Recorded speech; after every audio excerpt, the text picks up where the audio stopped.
Munnamateeka wa retired Colonel Dr. Kizza Besigye, Erias Lukwago wamu ne Karua be bamu ko batalabiseeko mu kkooti oluvannyuma lw'okubeera nti nno omu yagaanibwa okuyingira mu ggwanga Uganda ate omulala ali mu kolokoni. Olunaku olwaleero retired Colonel Dr. Kizza Besigye aweereddwa oluka lw'abalamuzi abawerera ddala 786 okubeera nti alondako abo abayinza okuba nti no bamuwolereza.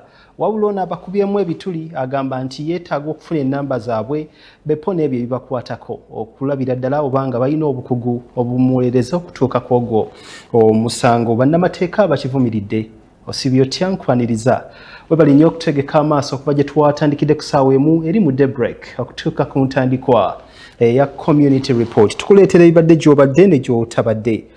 Nosolo banga otambulira mu kumanya mpawo wadde n'eddakiika emu eyeeganye essaawa emu ey'amategeka bya ggulo. Nze Freddy Chris Kisawo nga bulijjo tukolamu katini nnyo bwe tuti ne tukomawo ne community report mbujuvu.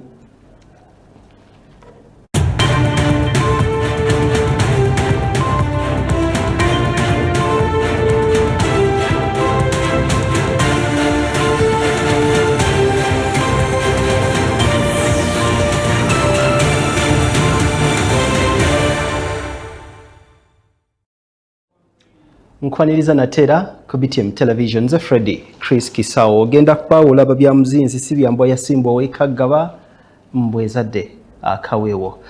Katandike ne kkooti enkulu wano mu kibuga Kampala ng'ekulu wansi w'omulamuzi Emmanuel Baguma yakwasibwa omusango gwa retired Colonel Dr. Kizza Besigye wamu n'omuyambi we Hajj Obeid Lutale bepo ne munnamagye Captain Dennis Ola. Olunaku olwaleero baweereddwa zi file ezirimu amannya g'abannamateeka abawerera ddala 786 okubeera nti nno abantu bano be babalondako okubeera nti babawolereza. Kidiridde oluvannyuma lw'okubeera nti bbalaza ya sabbiiti eno retired Colonel Dr. Kizza Besigye wamu ne Hajj Obeid Lutale baavaayo ne bategeeza omulamuzi Emmanuel Baguma nga bo bwe bayinza okubeera nti tebajja kusobola kubeera nti bagumiikiriza bannamateeka abalala okujjako Erias Lukwago ne Karua mu kaseera nga bano bonna tebasobola kubeera nti bakiikirira omuntu waabwe retired Colonel Dr. Kizza Besigye. Oluvannyuma lw'okubeera nti nno gye buvuddeko Karua Munakenya we yali azze mu ggwanga Uganda yakoma ku kisaawe Entebbe n'addizibwayo okwabo bwe ate nga Erias Lukwago eyaliko mulodi wa Kampala eyali addirira oboolyawo Karua mu kuwolereza retired Colonel Dr. Kizza Besigye naye atemeza mabega wa mitayimbwa ali eyo mu kolokoni. Kakano olunaku olwaleero bano baweereddwa file ezirimu abantu abo bannamateeka abawerera ddala 786 kyokka bw'abasaati akamansukira n'afuna omukisa ogwogerako eri kooti.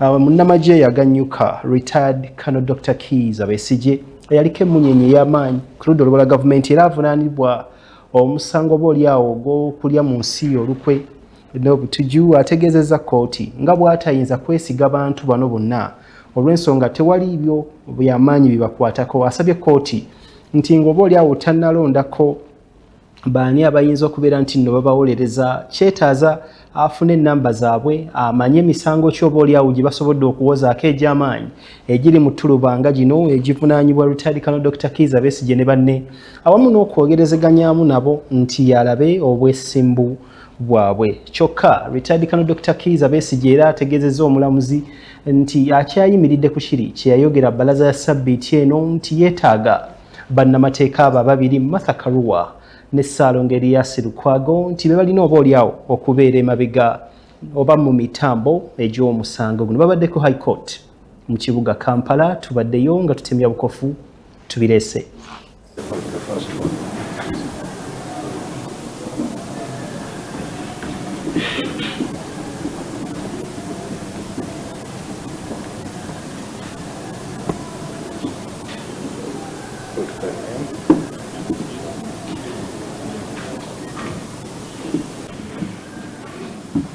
Yes, sir. We received the list of the lawyers who are state funded.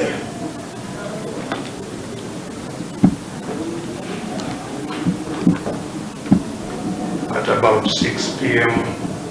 last evening, As you have indeed observed, they are totaling 786 who would like to be guided how we proceed with selecting those that can represent us if our legal representation challenges are not resolved. The court is aware that the charges we face are very serious and very complex, considering that they cover events in 4 countries.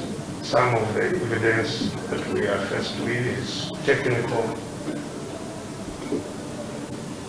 electronic evidence. And so in selection of legal representation, it's vital that we understand the competencies of the various lawyers on this role, and that then, guided by the various competencies available to us, we make a selection. What is simply provided are names, the year of enrollment, the jurisdiction, or magisterial area where they serve, and their telephone contacts. Judge, I am seeking for guidance on how we can get to understand their competencies so that we are facilitated to make a selection. Having said that, I would also like to reiterate our earlier presentation to this court that the legal team we had is a team we are very comfortable with its competencies.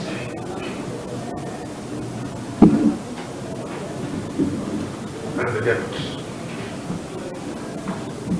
it would still be available to us to represent us in this matter.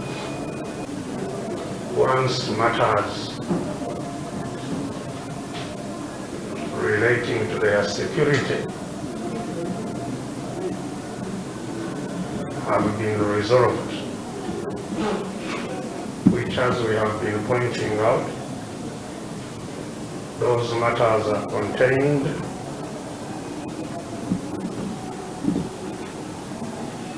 in our application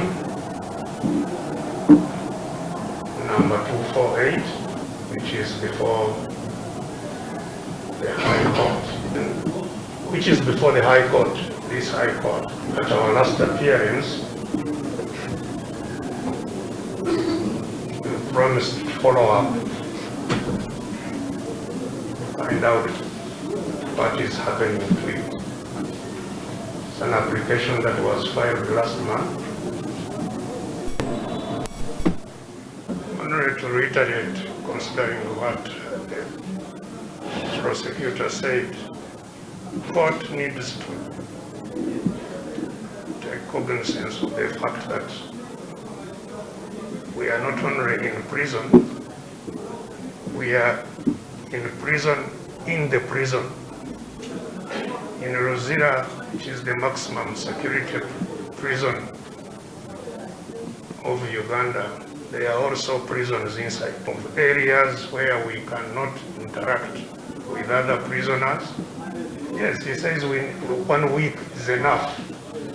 So even to communicate to the administration is a process. There is a process through which we can on the time. Yes. Yes, even the 2 weeks, I am not sure that it will be enough, but I suggested 2 weeks as a reasonable time within which we can try to do all we can.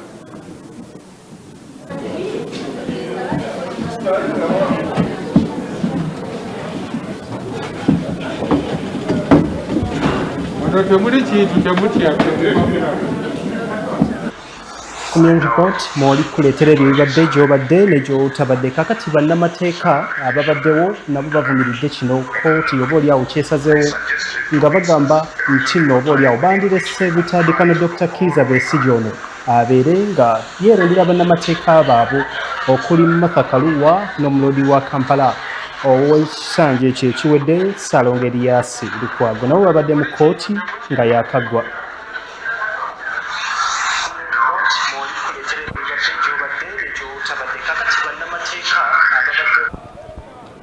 Nga mulabye nti Dr. Kizza Besigye twasemba okubeera mu kooti omulamuzi n'alagira nti bamuwe olukalala lwe bannamateeka kwanaalonda bannamateeka banaamukiikirira banaamuwolereza mu kooti nga basasulwa gavumenti oba betuyita state brief. Era inaasigala nga nnyonnyola kooti nti nze n'abaloya bange be neetaaga ng'etteeka we liragira nti nze njala abaloya bange bennyininyini naye yafayiringa omusango mu kooti nga kooti erina okunnyonnyola oba okugonjoola ensonga y'abaloya be abatulugunyizibwa Erias Lukwago ali mukomera Karua bamugana okuyingira n'abalala bandibadde mu kooti naye nga batya obulamu bwabwe okutuusibwako obuzibu ne batya okujja mu kooti. Kooti egezaako okudojinga oba obutayagala kuliiza nsonga eyo kwe kwagala okumukakako baloya ate nga tekikirizibwa wadde bamugambye tukuwadde weeks 2 genda olonde mu list gye tukuwadde akyalina eddembe lye ng'omuntu okugamba nti ze njala abaloya bange era ffe kyetusuubira twantusabye kooti bandibadde bamuleka yenga Besigye ne bagonjoola ensonga ezo lwaki baloya be yalonda bayagala tebaze mu kooti.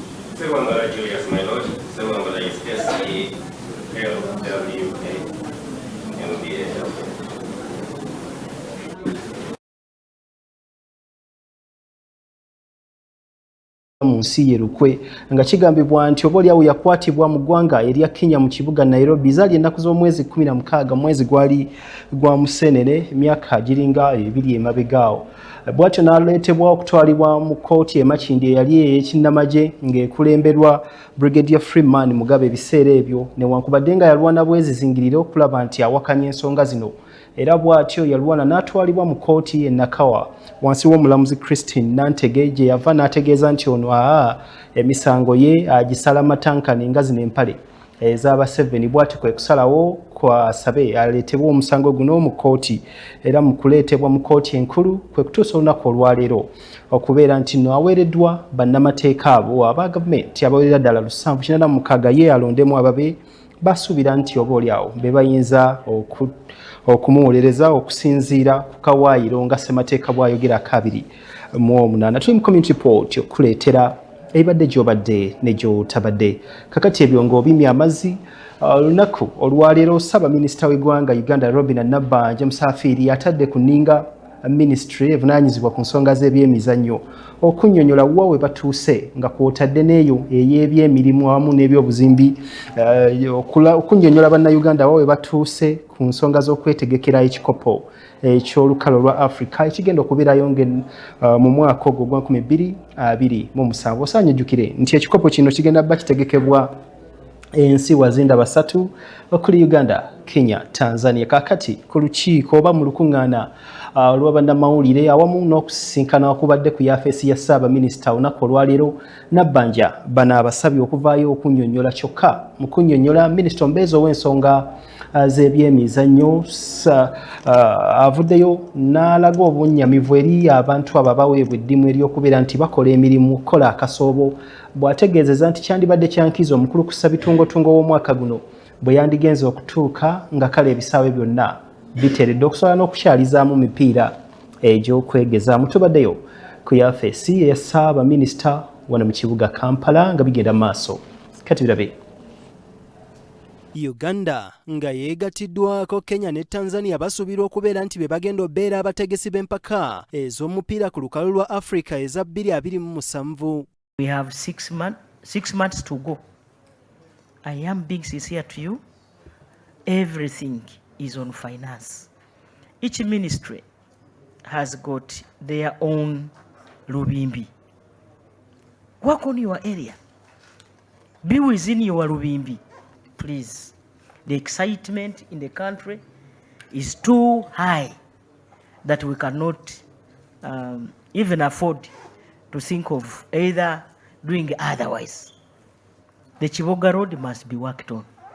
Wakati mu keetereekerero kano konna eggwanga Uganda lyetaaga okubeera n'ebintu ebyetaagisibwa okubeera nti lituukiriza ebikwakkulizo bwonna obw'omutindo ogw'ensi yonna gamba ng'enguudo, ebisaawe, ebyobulamu, ebisaawe by'ennyonyi beppo n'amawooteeri. Olwaleero Ssaabaminisita wa Uganda Robin Nabbanja ayise baminisita beppo n'abakungu ba gavumenti abakulu okunnyonnyola wa we batuuse mu kuteekateeka empaka zino eza AFCON. So I want to appeal to my colleagues. We are not being hard. We are just being sincere that we committed ourselves. We either embarrass the country or we have to work. we have a timeline that we are looking at. The contractor has been given money by government, and it is government seated here. If we had the powers, can't we summon this contractor here? And we advise, because we cannot force him to subcontract. But if there is need, we can force him to subcontract, because if we subcontracted, this work will be done within the specified time. We are trying to empower our Ugandan companies, but we don't also want to lose our Not at the credibility. expense of our name. Our name. So maybe if he can mobilize most of those machines he's using on those other roads, he first focuses on Hoima Road, then he can resume. Because I also heard there is also another road he wants from Chivoga, Kasanda, going to me. So I think he has no machines as of now, but he has many contracts, and most of his small machines are scattered. The practical. Let him pull up his socks. Whether he's bringing God from heaven, what we want is a road. That's all. Thank you, right. Doctor should concentrate all his equipment on this road. That is the country's name. Wabula Minisita omubeezi ow'ebyemizannyo Peter Ogwang alaze okukwatibwako okw'amaanyi olw'emirimu okutambula akasobo olw'okutambula ensobo lw'ekitongole ekizimbye kya UPDF oba ki UPDF Engineering Brigade e Nambole ku kisaawe. Mandela is the main stadium. Without Mandela, no all this investment we are talking about is as useless, and we would have failed the region. We have the inspectors coming in 31st of what? Of August. Forego other important assignments. What we need is just work. We are ready to deliver and we work. Even in the patriotism is required here. Yes, madam. What shall we tell our people after Muzei had promised everybody? Because AFCON is on Nambole. True. Without Nambole, no AFCON. The Amrico code for AFCON is Nambole. Exactly. Without Nambole, we are finished. We are going to affect our brothers and sisters in Kenya and Tanzania. Minisita Ogwanga agamba nti ebyetaagisa okukyaza AFCON byetaaga okubeera nti bikolebwako bunnambiro okusobola okukkirizisa eggwanga okukyazaayo emipiira waakiri empaka ezaddala nga tezinnatuuka mu mukulukusa bitungotungo w'omwaka guno. I don't know what's happening. I want to request the minister that the team from Libya is giving a formal communication to come to Uganda, and they will fly here. So we kindly request you to allow the country have a CRJ be able to pick up the team from here in Entebbe and fly them to where? To Kabalega. It's an international game.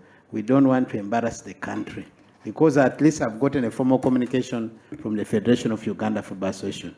They are not going to fly it freely. They will pay. Saaba Minister Robina Nabbanjera atadde ku nninga aba Abeka Construction Company ku luguudo lwa Kiboga Hoima okusobola okuteekawo omutindo n'okwanguyirizaako okusobola okulaba ng'eggwanga likyaliza emipiira mu kisaawe eky'e Hoima.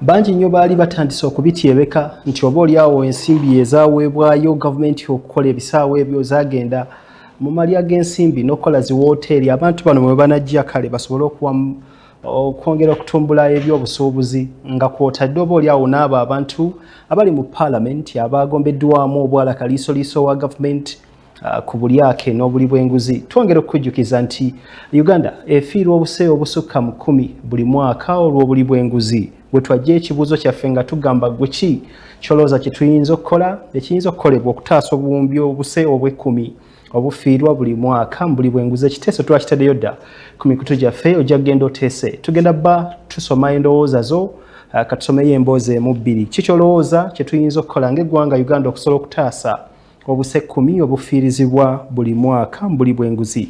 Nga bwe muwa ebiteeso byammwe kankutegeeze nti ekibiina ku ludda olw'obula gavumenti ki Uganda People's Congress. Olunaku olwaleero kivuddeyo ne kiraga obwennyamivu n'obweraliikirivu eri ebyendya y'abaana n'ebyobulamu by'abaana mu ggwanga.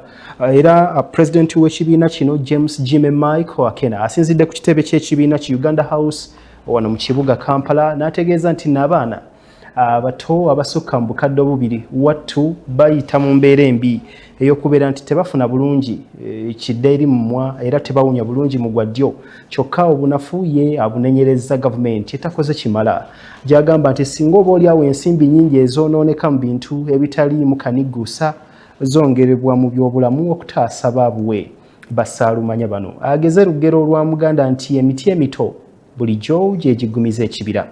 Tubaddeyo kati tulabe. Abaana abasooka mu bukadde bubiri abali wansi w'emyaka 5 mu Uganda batawaanyizibwa endya embi era ng'ebitundu ebya Karamoja ne Toro wamu ne disitulikiti ezikyaza ababundabunda ze zisinga okukosebwa. Pulezidenti w'ekibiina ku ludda olw'obula gavumenti ki Uganda People's Congress Jimmy James Michael Akena alaze obweraliikirivu olw'endya embi mu baana okweyongera kale n'alabula nti olw'endya eno mu baana kitegeeza nti ebiseera eby'omu maaso eby'eggwanga biri mu matigga agatagambika nti bulijjo emiti emito jigumize ekibira. How do I stand before God when I know Ugandan children are starving? In the song they talk about the greatest love, loving yourself. The Bible says you must love your neighbor as you love yourself. Akena asabye wabeewo ekikolebwa amangu n'embiro okutumbula embeera z'amaka okusobola okunyweza enkola ey'okutuusa ebyetaago byabwe nti abaana abato bangi bakyagendera ddala mu maaso n'okulumwa enjala kakutiya n'obutafuna mmere erimu ebirisa ebimala. When the children of Uganda are starving, who is my neighbor? And I want to emphasize this point so that we don't get lost. What is most important?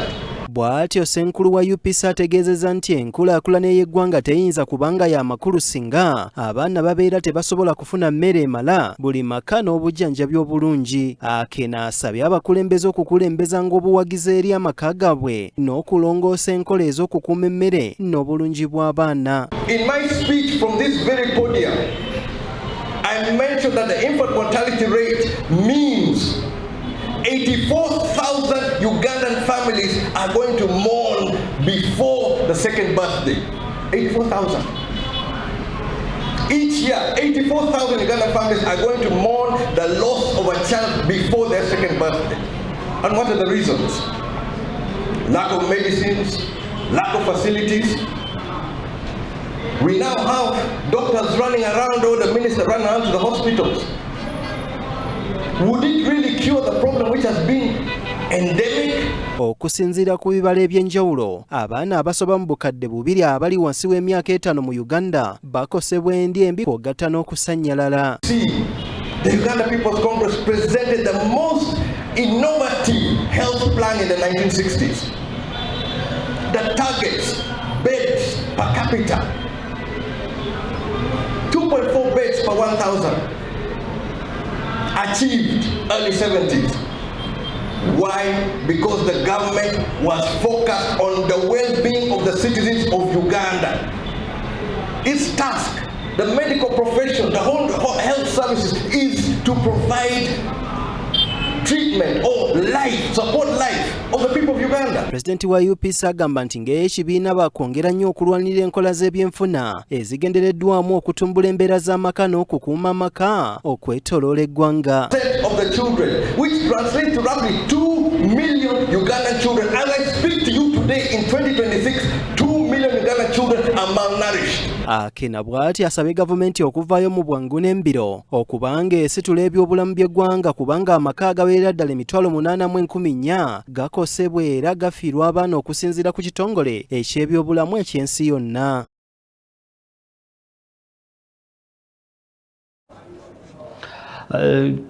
Kale kulikayo nnyo kyenywa okuva eyo ku UPC n'emboozi eyo kakati twakutereddeyo ekibuuzo kyaffe nga tugamba teesa naffe gwe ku biki by'olowooza oba oliawo ebiyinza okuba nti nno Uganda byeyinza okukola oluvannyuma lw'okubeera nti kaliisoliiso wa gavumenti yavuddeyo n'ategeeza nti tufiirwa obuse obusukka mu 10 buli mwaka olw'obuli bw'enguzi.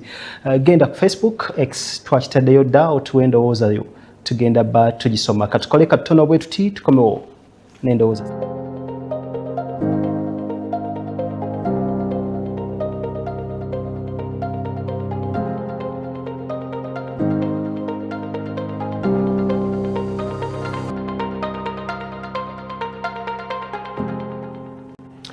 Bino bye tugenda okulaga si ndowooza za BTM television si za musomi oba producer wabula ze ndowooza yammwe kyensonga lwaki tugamba teesa naffe. Gendawo tubuulire otuwandiikire lwaki era ki kyolowooza Uganda kyeyinza okukola okusobola okutaasa ensimbi ezo ezonooneka obuse obusukka mu 10 olw'obuli bw'enguzi mu ggwanga Uganda.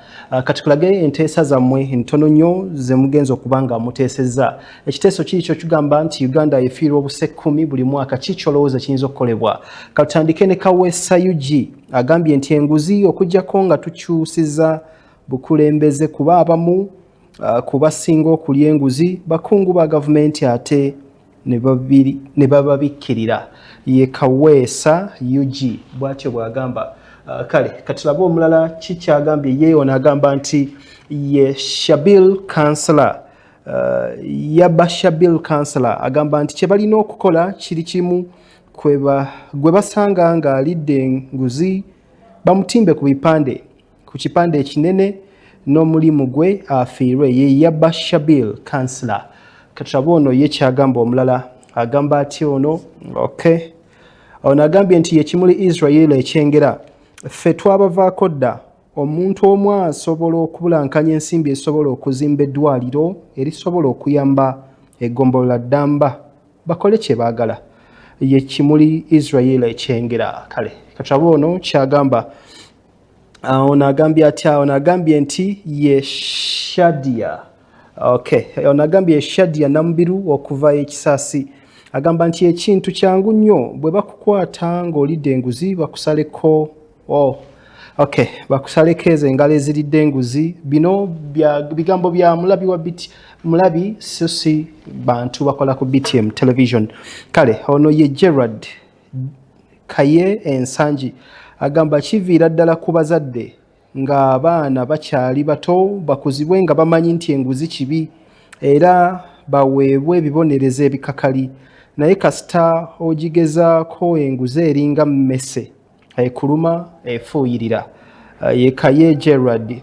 Kale katusembyeyo ono naye osobola ogenda maaso ng'osindikawo baka. Katusembyeyo Magala Hassan agambye nti ye ava Kibuye. Agambye nti Katonda yekka yalina okununula eggwanga lyaffe abandigirwanyisiza bagyeyaliranga bagyebika. Kale osobola ogenda maaso n'oba ng'osindika naawe okuweerezaako gwe ki kyolowooza ku nsonga eyo. Tugenda bba twongera okubeera nti tusoma bulungi nnyo obutereevu endowooza zo ne bwe tunaba titusomye tujja bba tuwuliziganya oba oliawo ku mikutu gyaffe egyo X, Facebook n'emirala. Tuli mu community report okuleetera ebibadde gy'obadde ne gy'otabadde. Olunaku olwaliro bassentebe b'ebyalo ababaze okwesimbawo bagenze maaso n'okubeera nti no basunsulwamu akakiiko k'ebyokulonda. Osaanye ojjukire nti sabbiiti nga 2 emabega ssentebe ow'akakiiko k'ebyokulonda omulamuzi Simon Mujenyi Byabakama yavaayo n'ategeeza nti nno ng'ennaku z'omwezi 28 omwezi guno ogwakasambula eggwanga yonna ligenda bbeera lironda bassentebe ab'ebyalo n'obukiiko obwo bepo n'obukiiko obwa LC ey'okubiri oluvannyuma lw'okubeera nti nno emyaka giringa 8 ng'abantu bano tebalondebwa. Tutambuddeko mu bitundu by'eggwanga eby'enjawulo era tukusiigidde torch n'okukubira embeera nga bwe badde. Katulabe.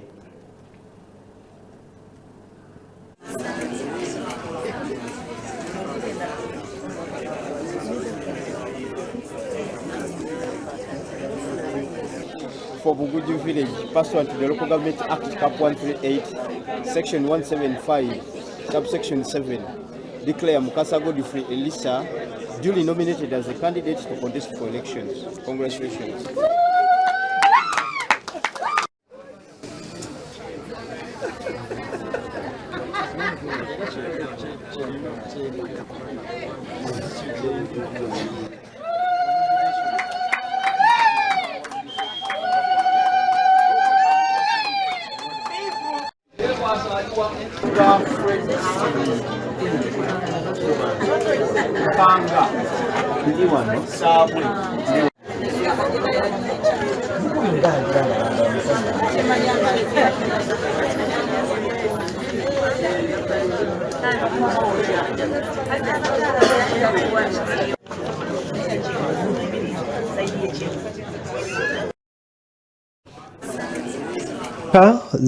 zino ziringa 28 zezibula yokwera 2 ez'amayisa byagulo tumulamu katono bwe tukomawo tugenda kukomawo ne bassentebe ab'ebyalo akagirike kiri nti olunaku olwaleero ab'enjawulo basunsuddwamu batukubira ettooki bukya bwe beetegese na biki ebiruubirirwa oba n'obuvunaanyizibwa bwabwe obw'enjawulo naawe osobola obba ng'otambulira mu kumanya nze Freddy Chris Kisawo.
This is BTM. We transform.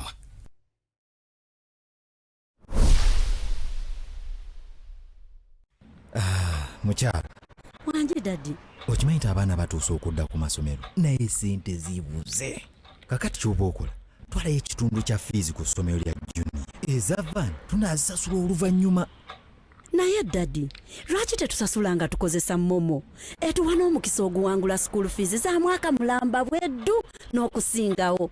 Ate nno mwattu osobola n'okufuna looni ya school fees ku momo. Mpozi n'ekirala essomero erikozesa momo lisobola okwewangulira van. Ekyo kyennyini wangula school fees wa mwaka mulamba n'okusingawo. Ate nga n'amasomero agakozesa momo galina omukisa okuwangula vaani ko n'ebirabo ebirala 1000. Osobola n'okufuna looni ya school fees ku momo. Nyiga star *165 star 8 noti hashi oba kozesa momo app.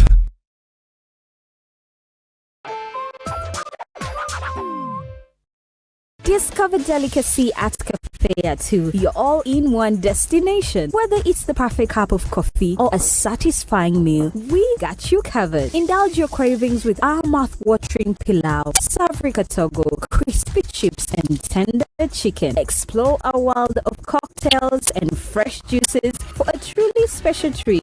Planning an event? Choose Café 2 for top-notch outside catering services. Benefit from ample parking. Stay connected with Wi-Fi and catch your favorite matches on DSTV. Café 2 offers food deliveries in and around Kampala. Hosting a conference, our center accommodates up to 1,000 people. Need a boardroom for a party or corporate meeting?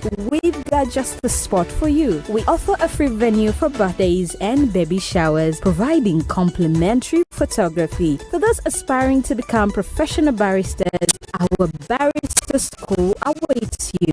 Visit us at Kobani Center, Level 2 on Ginger Road, Café 2, where every occasion becomes a memorable experience.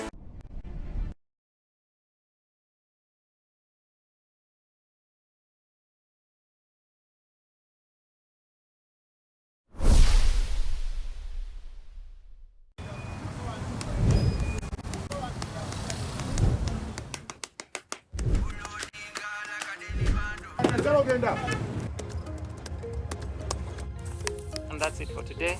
Till the next episode.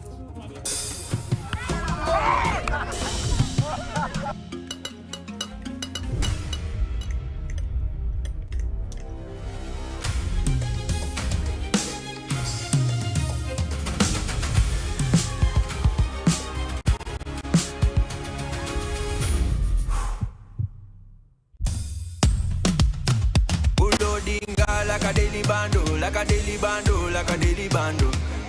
Omuliro nguwulira muli mu mutima kukankana like drums. Kalakata, kalakata, enendungu yakusabula. Mikono juu, free your fire, free your fire, free your fire.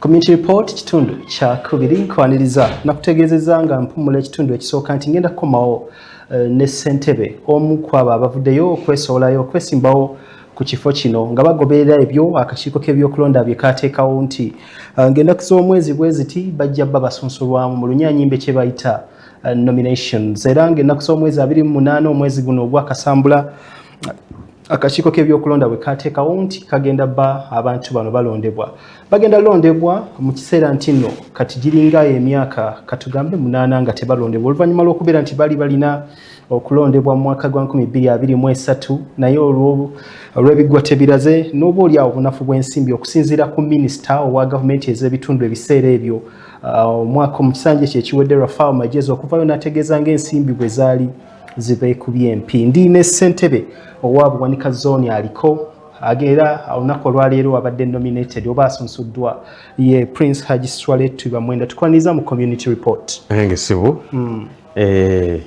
leero osunsuddwa okubeera nti oddamu okukiikirira abantu abo tugenda tandika lwaki omuntu yandikwesize oba oli awo okulonda nga gwe ssentebe okukiikirira abantu beeyo ndi musanyufu nti abantu bange baddeyo ne bansaba nti era nkomewo komyeyo n'olwaleero maze okulangirirwa nti nze yeesimbyewo era nga batuufu kubanga nvudde nabo wala kuva mu 86 tuli nabo bamanyi buli mbeera yange yonna yonna eneeyisa zange zonna bazimanyi n'olwekyo baagala era ngende mu maaso I qualify n'okugenda nga ku LC3 oba MP kubanga ebisaanyizo byonna mbiyina naye abatuuze bange bagamba tusigale ku kaalo kaffe nange nenzikiza tubeere nabo ku kaalo kaffe kati so mpiseemu kati mbeebaza abatuuze okubeera nga mukyali bumu nga temukyanjagala era bwe munaamala okunonda nja kubaweereza nga bwe mbadde mbaweereza bangi nnyo tebamanyi mugaso gwa ssentebe ow'ekyalo era babayisaamu eggaali ng'enjogera ya leero nnyonnyola omulabi oyo agenda okulonda n'omulabi wa BTM television ssentebe ow'ekyalo alina mugaso ki era lwaki yandironze ssentebe ssentebe w'ekyalo amanya securities z'abatuuze ebyo bonna buli akali ku kyalo ateeka okukamanya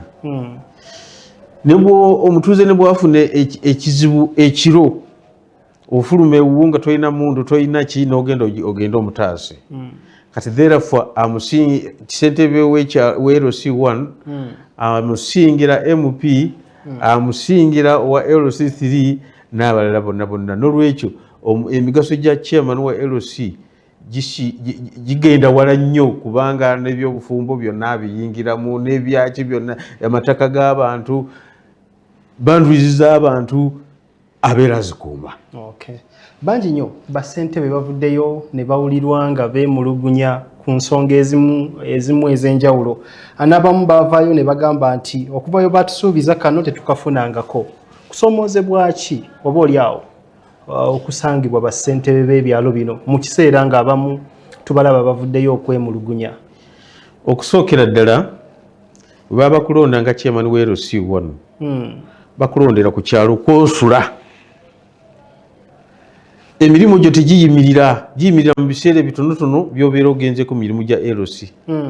N'olwekyo oba bakuwadde omusaala oba tebakuwadde, osigala oweereza batuuze banno ku kyalo kwe muli, ng'edda bwe kyalinga era mwabeeranga ku kyalo nga waliwo omutaka ku kyalo nga ye yeebuuzibwako ensonga gundi ne gundi ne gundi. Nala bwe byatuukanga by'amabanja eby'ebibanja nga ssentebe oba omukulu oyo yabeerangako yamanyanga nti gundi ayita wano, okuva edda nedda yayitanga wano ne wano, ono yali mwana wa gundi, yali muzzukulu ng'ebyo byonna biri ku omukulu ali ku kyalo. Kati olwaleero ye chairman wa LC1, kyenva nkubiriza bannayuganda bonna timulonda muntu atali musuze mu kyalo kyammwe, kubanga bwe mumulonda ajja kuba tamanyi ensalosalo z'ebibanja byammwe.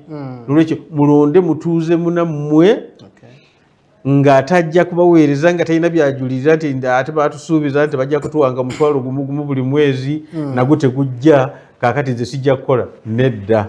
Ng'ogyeko ebyo nti okubeera nti mutuuze munnaabwe obadde ssentebe w'ekyalo okuva mu 86 kati gy'emyaka giringa 4 bambaze bulungi. Omuntu yenna omulonzi yandibadde asinziira ku ki ng'ogyeko ebyo by'oyogedde okulonda ssentebe ow'ekyalo?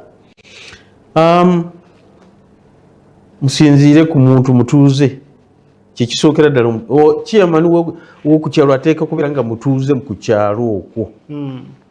Ate singa tekibadde kinyo tiyandibadde namupangisa, kubanga landlord asobola okumukyawa n'amugoba, kati nga mukola mutya? Nolwekyo chairman ateekeddwa kubanga mutuuze wa mu kitundu, mwasula ne bw'abanga akolera wala naye nga mwasula, ate nga obwongo bwe buli wamu. Awantu abalala amusanga chairman nga yasinga okubeera wano. Ebifuta okuteeka ku nnyindo, sigala okunyono, sigala wenjaga. Kati oyo omulonda nga chairman wo oba weeziise. Nolwekyo chairman ateekwa okubeera nga buli kiseera ali soba. Ate n'ekirala, chairman oyo ateekwa okuba nga alina communication ne Katonda. Atya nti agoberera eddiini ye, n'agamba nti kati wano Katonda agamba ki, nti agamba bw'ati ne bw'ati, omuntu tomuyisa bw'oti, togira bw'oti, togira bw'oti. Toliyaza amaanyi omuntu n'ogamba ekibanja n'okisayiningira emirundi 2. Omuntu bw'abanga talina communication ne Katonda n'omulonda nga chairman wo oba weetunze. Priorities ki z'ogenda otandikirako nga ggwe? Kw'ogenda otandikira nga ggwe ssentebe? Singa omulonzi aba akulonze oba oli awo n'amagezi ge wandibadde omuntu omulala yenna nga yeesimbyewo. Bwe naaba nga anondeddwa nze nganze bwe mbadde ntambuza ebintu byange okuggyako nga mwabatuuze b'oku kyalo kyange mungambe nti kino tubadde twagala kikyuke bwe kiti, ngenda kusigala nga nkola bwe ntyo. Y'ensonga lwaki ettaamu eri ngimazeeko nga temuneemulugunyizaako nti katumuggyako katugire bweti nga ate right mugiina, emirembe mugiina gy'okugoba ku chairman. Naye ntuuse okumalako ekisanja nga tiwali agambye nti omusajja atuweereza bubi, ekitegeeza nina okugenda bulungi n'enkola eyo yennyini, wawe mujja okuŋŋamba bwe ngenda okukyusaamu, ate nga nsinziira ku mateeka ga gavumenti. Toyanza ge tuli mu community report okutusaako ebibadde eyo gy'obadde ne gy'otabadde. Tuli ku nsonga z'okulonda ssentebe owa LC1 oluvannyuma lw'okubeera nti emyaka kati giringa 8 nga temulondebwa. Abantu abasinga bavuddeyo oboolyawo n'okwemulugunya nti nno bassentebe basusse okubeera nti nno oboolyawo baweebwa obuyinza obw'amaanyi nti abatunda ettaka bakola ki kwe bateeka emikono n'okukola emirimu mu ngeri y'ekikumpanya bw'etyo. Message ki gy'oyinza okuwa nga ggwe amaze emyaka 4 ku bwa ssentebe eri bassentebe abo nga tuwumbawumba? Njagala bakyameni abalala bonna gye muli naddala abaakayingira bataamu emu, mbasaba mubeere nga mutya Katonda. Bw'oba totya Katonda gwasayininga ku agreement emirundi ebiri naye oli gwokozeeko ekintu ekyo olowooza Katonda akugamba ki? Katonda gatanakugamba yo gavumenti yeno ey'amateeka ya NRM olowooza erina kukomyawa. So mbasaba nti mubeere beesimbu. Ayagala okujja mu LC ng'azze okufuniramu ebyobugagga tojja. Kireke ekyo kiri free tukolera for God and my country. Babuulire tebabawa ssente ng'oba oli awo gavumenti nti ng'ababaka ba parliament we tubalaba nti babawaayo ssente. Teri ssente ku LC1. Okay. N'akasaala ka president ke yatugamba nti nja kubaweerezangayo omutwalo gugula amanda aga defense atambula ku kyalo nako tekatuuka. N'olwekyo mu LC1 gw'olina okuteekamu ku lw'obulungi obw'abatuuze bo ku kyalo. Tulabyeyo abakubisiza agapanda aganene abakubye zi drive n'ebintu ebyenjawulo ne batunda n'ebintu byabwe beesimbawo ku bwa LC1. Lwaki bandikikoze bwe bati nga temufuna ssente nga tuwuzika? Ekikulu nti bwe balaba kati omusajja nga nze wano bwenyambadde akasuuti kange kano balowooza nti wakajja mu LC. So ng'olina emirimu gyemirala gy'okola n'ojja n'oweereza ne LC. Kati abasinga bayingidde mu kintu kino nga balowooza nti kirimu ssente. Abamu babbi b'amataka. Ajja ng'ayagala okusembera ku buyinza asobole okuba ng'ajja kubba amataka g'abantu. Asobole okuba ng'ajja kukolagana n'abantu bajje babba amataka g'abantu. Olwekyo abo be bataddemu ssente empitirivu naye omusajja nga Swale zisiina ssente gye nzijjamu. Kati kintiisaamu ssente kiki? Ekyokubiri ebipande enkuba byaki ku kyalo ekyange kwenkulidde natandika nga ndi muvubuka kati nzuno ndi musajja mukulu n'abaana abazaaliddwa ku kyalo bamanyi n'abazzukulu bamanyi kati ebipande mbalaga nti bitegeeza ki nti bandabe nti tebamanyi nga tebamanyi sikubye akapande wadde akamu. Kale tweyanzege ndowooza tukozese sekendi 2 obuulire omuntu lwaki yandironze ggwe ku Kisenyi 1. Abakisenyi 1 mbasaba mumpa akalulu kamwe nga bulijjo. Lwaki ndi muntu wammwe? Lwaki mbawuliriza ntambulira ku bye muŋŋamba bye nkola? N'olwekyo omuntu omulala tajja kukkiriza ebyo yajja kujja nga yagala okukuwa amateeka nti tulina okukola bwe tuti tulina okukola bwe tuti tulina okukola bwe buti naye nga LC1 otambulira ku birowoozo by'abatuuze bo. N'olwekyo mumpa akalulu nja kutambulira ku birowoozo byammwe. Kale nkwebaza bwebaza okuba nti okyali ku BTM television nebale nnyo okutegeka amaaso eddakiika zino zikunukiriza okwera omwendo 8 ezibulayo okwera 2 ez'amayisa byaggulo. Ssentebe w'akakiiko k'ebyokulonda omulamuzi Simon Mujenyi bya Bakama yavaayo n'ategeeza nti ng'ennaku z'omwezi 28 Uganda yonna lwegenda okubeera nti yeetaba mu kulonda bassentebe ab'ebyalo olw'omugaso enkumu gye balina. Kadde kano tuba tugenda mu asiika obulamu kuba bulijjo omukono tasa. Buli twayekamu.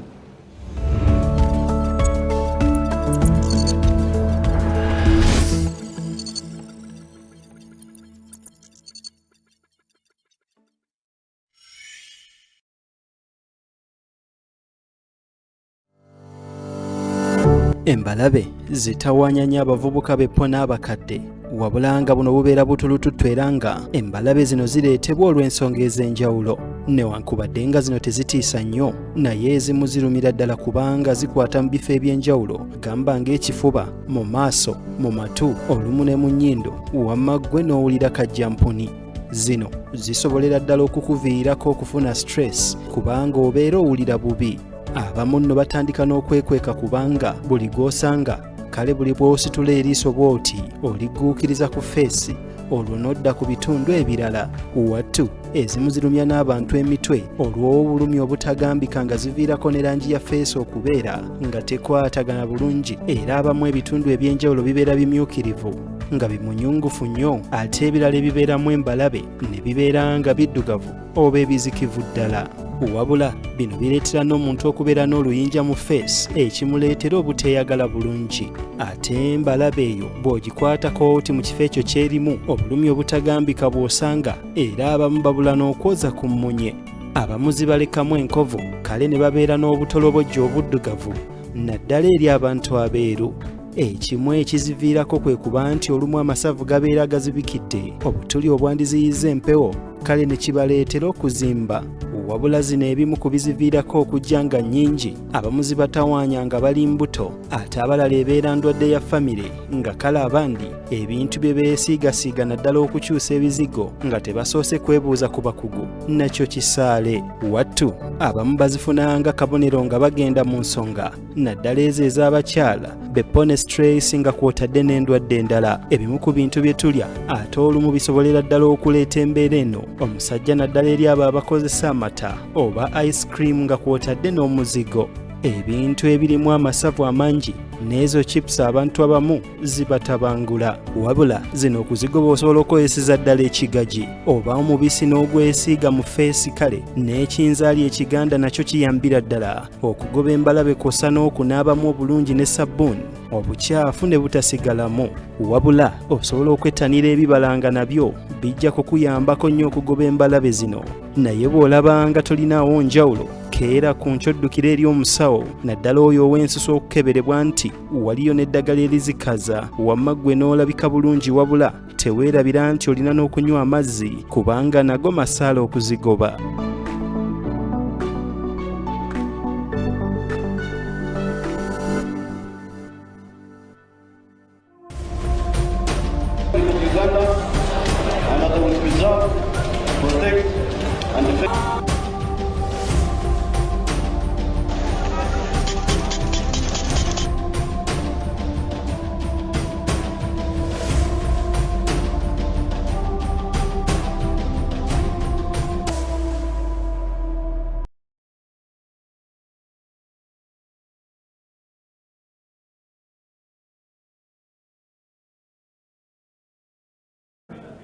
Olunaku olwaleero kkooti enkulu ewadde retired Colonel Dr. Kizza Besigye wamu ne Hajji Obeid Lutale file ng'erimu amannya ga bannamateeka abawerera ddala 786 asobola obba ng'alondako bannamateeka bayinza omuwolereza mu musango guno gwalimu ogw'okulya mu nsi olukwe newankubadde ng'avuddeyo n'asimba Nakakongo nti kikafuwe kiva e Bulaaya nze njagala bannamateeka abange okuli Martha Karua Bepo n'oyo Ssaalongo Erias Lukwago ng'alumiriza nti oba oliawo bano tamanyi bukugu bwabwe asabye abalamuzi basobole okubeera nti bamuwa ennamba z'abalamuzi z'abannamateeka bano bonna n'ebibakwatako balayawo n'emisango egy'amaanyi gye baali bawozezzaako okusinziira ku guno omusango kakano mu bufu bwe bumu tukubidde torch mu ebirwa byerabirwa kolo mwaka akaseera ke bayita walk to work retired Colonel Dr. Kizza Besigye ono ke yakulemberamu okubeera nti nno yalinga atambula n'akubiriza bannayuganda bonna ng'omukaweefuba ow'okwekalakaasa olw'omuwendo gw'ebintu nti kijja tambula nga kutambuza bigere okuva ewaka mpaka ku mirimu na bwe tutyo okukomawo mu ebirwa byerabirwa.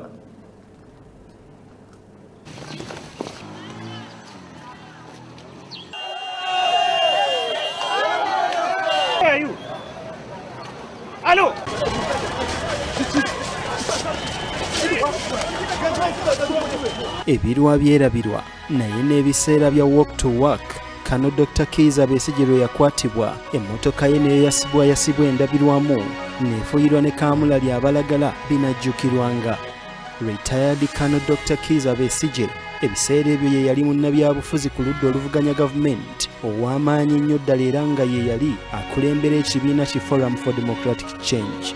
Besigye yali amaze enfunda eziwera ng'agenda ku luguudo bakira bw'atambuza ebigere wakati mu kwekalakaasa olw'ebbeeyi y'ebintu eyali erinnya ssaako n'amafuta era ng'ebiseera ebyo omukono gwe naddala guno ogulya guyita ogwa ddyo gwali musibeko bandage olw'obuvune era bwe yali yafuna wakati mu kwekalakaasa ng'agezaako okulwanagana n'abakuumaddembe nga guno gwali gwakubwa essasi erya rubber mu lunyaanyimbe lyewandiise rubber bullet. Kale nno n'olwo olunaku lwakyanga ennaku endala era ono yakeera ku nkya kuzambalira ku mugongo neyesa mu ddene naye nga teweerabira nti yali ateereddwa ate eggulo limu wabula enkeera we yali yakoma ate ono we yatandikira. Bano nno baali bakatambulako mita nga ziizo poliisi n'ebagwa mu buufu era yesaako n'abayambi balala baali mu mmotoka eno bwe bagenda bavuga Besigye bw'afulumiza omutwe n'agenda awuubira ku bawagizi era n'oluseregende lwa bannamawulire emizinga gya kamera wamma ggwe nga bazimwegese.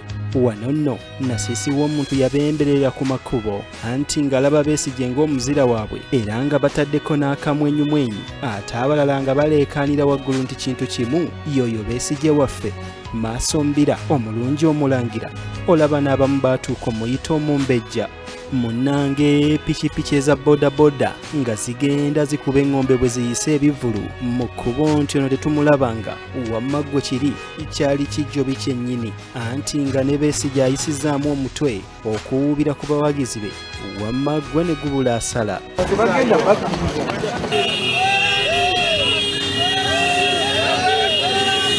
Wano nno abasirikale abaali mu yunifoomu eya poliisi ey'amagye giyite military poliisi wamu ne poliisi ekkakkanya obujagalalo abamu nga bakutte emmundu zaabwe abandi nga balina zibbatuuni ez'enjawulo nga n'abalala bambalaganye zi helmet ku mutwe ssaako n'engabo baayimirira ne baŋŋanga aba walk to work oluvannyuma lw'okufuna ekiragiro okuva ew'omukulu eyali abakulembeddemu wabula waali wabulayo mayiro ng'emu yokka okutuuka mu kibuga Kampala wamma ggwe ne lukoleera. I am not going to take that illegal order. It stops here. It stops here. That's nonsense. You told me I can go to the bank. Now you are saying I can't go to the bank. I've said law and order entails that I keep security of people's lives and property in Uganda.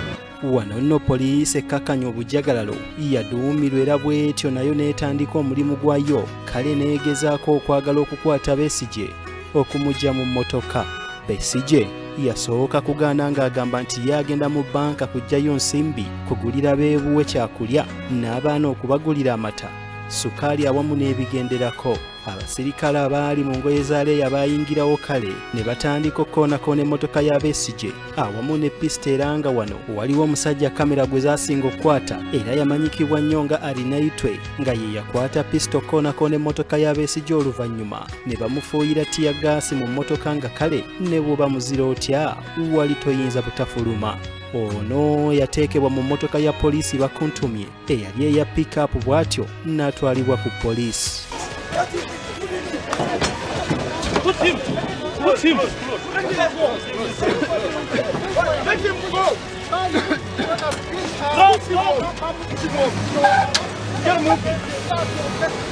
From here, I'm going to shoot him. Get off here! Get away! Oluvannyuma poliisi yakuba omukka ogubalagala okusobola okubunya abawagizi ba Besigye emiwabo abaali bakuŋŋwanye. Ebiseera ebyo omwogezi wa poliisi mu ggwanga Judith Nabakooba kati nga ye minisita w'ebyettaka yategeeza nga Besigye ono we yakuŋŋaanya abantu ekyali tekikkirizibwa ekintu ekyaleetawo okusasamaza kale n'olw'ensonga eyo ono yali amenya amateeka okusinziira ku Nabakooba era poliisi kye yalina okukola kwe kukozesa amaanyi ag'enjawulo okugumbulula abantu bano. Ebirwa byerabirwa naye n'olunaku lwe baayasa emmotoka ya Besigye ne bamufuuyira tiyagaasi mu maaso wa Kamulali mu biseera bya walk to work lunajjukirwanga.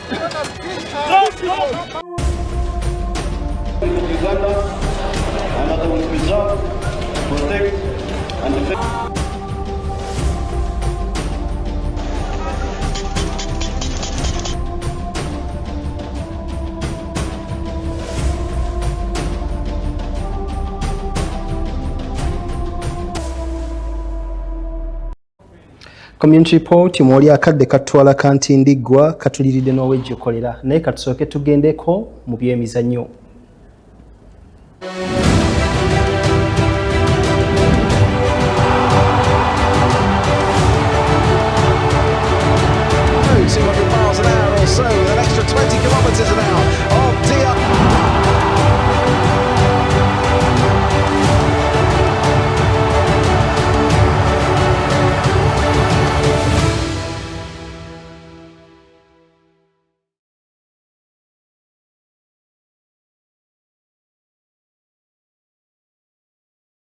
Spain etuuse ku finals z'ekikopo ky'ensi yonna oluvannyuma lw'okuwangula France goals 2 ku bwereere. Mikael Oyarzabal yaguddewo okuteeba okuva ku penalty mu ddakiika eya 22 ate ye Pedro Porro n'ateeba goal ey'okubiri eyasobodde okuwa Spain obuwanguzi okusobola okwesogga finals z'ekikopo ky'ensi yonna. Porro, Olmo, Pedro Porro! Atlanta omuwanguzi w'ekyokyo yagenda okusinkana Spain ku Sunday ng'ennaku z'omwezi 19 omwezi ogw'omusanvu. Okusinziira ku bigenda mu maaso kigambibwa nti ku mulundi ogusookera ddala mu byafaayo by'ekikopo ky'ensi yonna omupiira gwa final club ya Botafogo eya Brazil etandise okwogerezeganya ne Rangers ku nsonga y'okutwala omuteebi Danila ow'emyaka 27. Ate ye Thomas Müller amaze okukola medical ye era bw'atyo asuubirwa okussa omukono ku ndagaano ya myaka 2 ne Sunderland. Mu kaseera ke kamu ate yo Barcelona ekyagendera ddala mu maaso n'enteekateeka zaayo ez'okuleeta Julian Alvarez okumujja ku Atletico Madrid oluvannyuma lw'ekikopo kya World Cup nga kimaze okuggwa. Bw'etyo ne Manchester United tesibye zikweya n'eyingizaawo oba n'etongoza omuzannyi Yuri Tielemans okumujja ku kilabu ya Aston Villa ku bukadde bwa pawundi 36 n'ayongera okwegatta ku Andre Santos okuva ku kilabu ya Chelsea. Ate yo Arsenal nayo bw'etyo ekkiriziganyizza okutunda omusambi Leandro Trossard eri Besiktas ku bukadde bwa pound 20. Bw'etyo ne Fenerbahce nayo etongozza Mason Greenwood okumujja ku Marseille. Edwin Chikabi, BTM TV Community Report.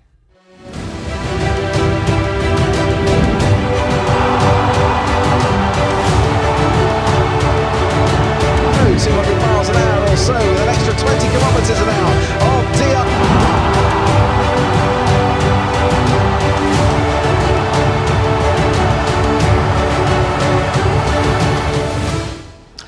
Nkwebaza nti obadde nange okuva gye natandikidde ku ssaawa emu okutuuka ku ntandikwa ey'enkomerero eya community report. Zino zikuddukiriza okubeera ebbiri ezeganye essaawa ebbiri ez'amayiisa bya Gulonze Freddy Chris Kisawo nkakasa obitegedde tebibadde byajjo byojjajja lyeyajja ejjanyambuli yagiramu ejjinja eryakuba ejjuba eryali liganya jambula wa jamba atolabye mbyambwa yasimba ow'ekagaba nti ezadde akaweewo takumira mpeera ku nkuumire nkwagaliza kyonjagaliza.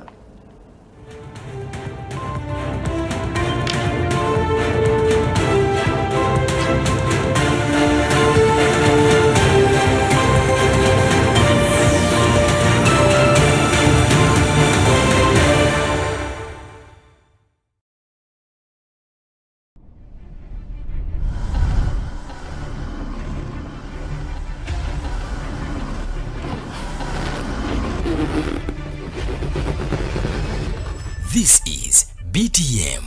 We transform.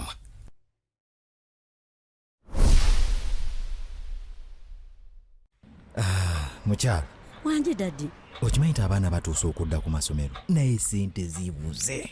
Kakati ky'oba okola twalayo ekitundu kya fiizi ku ssomero lya junior. Eza van tunaazisasula oluvannyuma. Naye dadi, lwaki tetusasula nga tukozesa momo? Etuwa n'omukisa oguwangula school fees za mwaka mulamba bweddu n'okusingawo. Ate nno mwattu osobola n'okufuna looni ya school fees ku momo.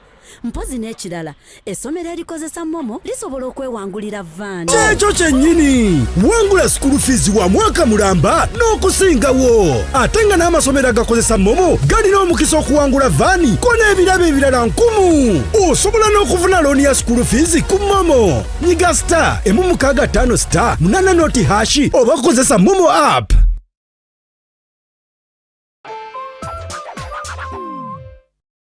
Discover delicacy at Cafe 2, your all-in-one destination. Whether it's the perfect cup of coffee or a satisfying meal, we got you covered. Indulge your cravings with our mouth-watering pilau, savory katogo, crispy chips, and tender chicken. Explore a world of cocktails and fresh juices for a truly special treat. Planning an event? Choose Cafe 2 for top-notch outside catering services. Benefit from ample parking. Stay connected with Wi-Fi and catch your favorite matches on DSTV. Cafe 2 offers food deliveries in and around Kampala. Hosting a conference, our center accommodates up to 1,000 people. Need a boardroom for a party or corporate meeting? We've got just the spot for you. We offer a free venue for birthdays